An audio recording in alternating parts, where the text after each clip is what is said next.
beg you, Uncle, love her as I would were I here, and ensure that she is in receipt of all that is due to her as a child of mine. Do you have in mind my position? What has she been named? Dido Belle Lindsay. I discovered the story and it stunned me. This was a whole country whose whole economy was based on slavery. And there was this beautiful girl being brought up in circumstances that most people in Britain at that stage would only dream of. What really amazed and surprised and delighted me was just how historically accurate this film is.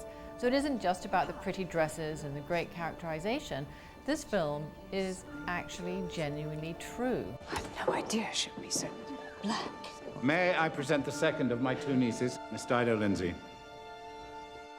The character is based on a woman who, against all odds, found herself and her dignity. We shall be receiving visitors for dinner. May we wear the new silk? I will do your hairbed. Oh, say we may wear them, Aunt Mary. You will not be dining with us, Dido. Of course. But I may join after dinner, may I not? Yes, such are the rules, and you know them well. She's in this odd, anomalous position. But I wonder whether this made Mansfield incredibly protective towards her. You have raised a lovely young lady, and though I understand she is kept under interesting rules, she raises questions. How may I be too high in rank to dine with the servants and too low to dine with my family? Oh, my dear, if it were so simple.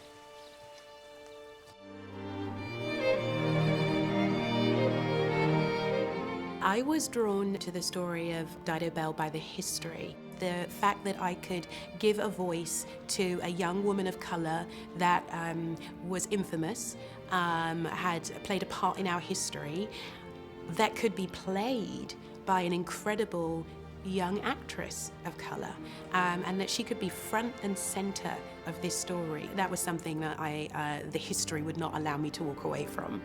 And we can cut there. Such a female-centric film, not only as Belle as the lead character, but also, you know, Amara Sante as the director. And for me, you know, I look at her as a role model because I think, gosh, you know, what she must have gone through. The slaves were thrown into the waters, chained together as one. Her political awakening as she meets John de Vigny and he informs her of the Zon case, and then she builds up the courage to challenge Lord Mansfield. What do you want, Dido? A voice for people. People like my mother, who do not have one. Her journey is very much in the movie one of self-discovery. She has to come from a place where she's very conflicted about who she is. She's the child of a black person and she's the child of a white person. And she's a woman of colour who lives in an aristocratic society. And all these parts of her are conflicting. And her journey is one where she needs to bring all of those parts of herself together and come to be okay with it. Does she still have a tongue? I have a tongue. Though yours explains well enough why I may not marry your son. My greatest misfortune would be to marry into a family who would carry me as their shame. There are some historical movies which are only vaguely historical, and they're often a real disappointment because they're neither entertaining nor true.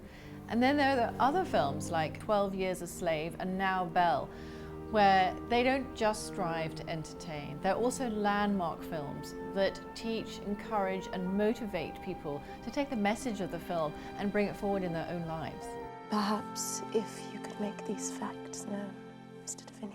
This places you in an impossible position with Lord Mansfield. What is the alternative?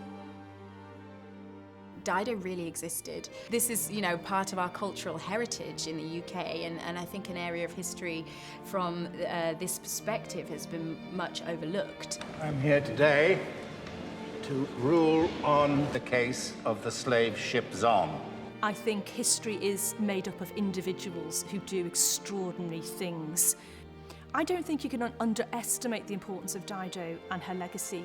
I don't know if we will fully appreciate the impact of Dido in that family and what she caused to happen, a ripple effect that literally changed society. It is my opinion that the state of slavery is so odious a position